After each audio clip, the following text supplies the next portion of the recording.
So I'm Pamela Murgia. I'm a linguist, so I research linguistics and especially political discourse. I'm interested in the political developments of the discourse of Hamas, which was the topic of my PhD dissertation. The focus of your work is the language of Hamas, and I would like to know what is the main thing you remark when you look at the language of Hamas?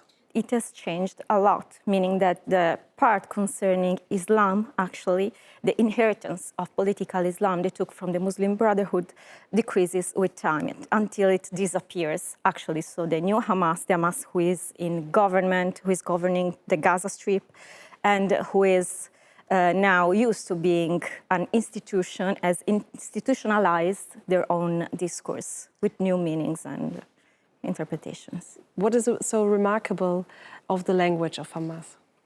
The fact that they use the discourse on resistance and also on religion to a certain dimension as political identity markers, meaning that they have changed a lot their political views. For example, they started by wanting liberation of whole historical Palestine, but in the last document, they officializes the position where they accept a two-state solution, which is a huge change in their politics.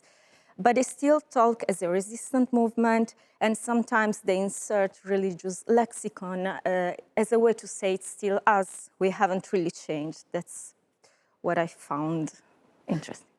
The ones who support Hamas, how does Hamas ideologists mobilize its members?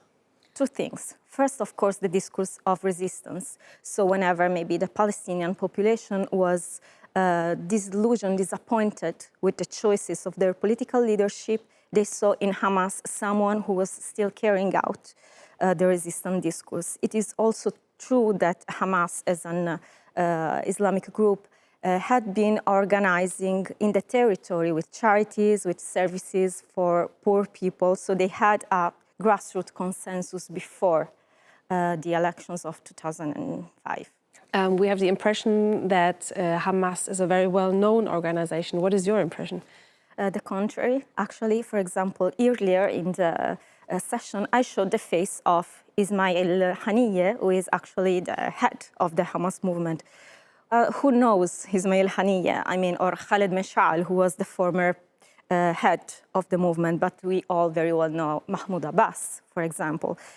So I think now that knowledge on Hamas is very general and basic at this point, not necessarily academic knowledge, there are very good studies, but I think it should be taken out. We should learn more to understand the whole context. It is interesting for knowing how they self-represent, how they work, then you should study the history of Palestinian-Israeli conflict, and the socio-historical context of Palestine is very important to understand Hamas. Without it, you do not understand their discourse.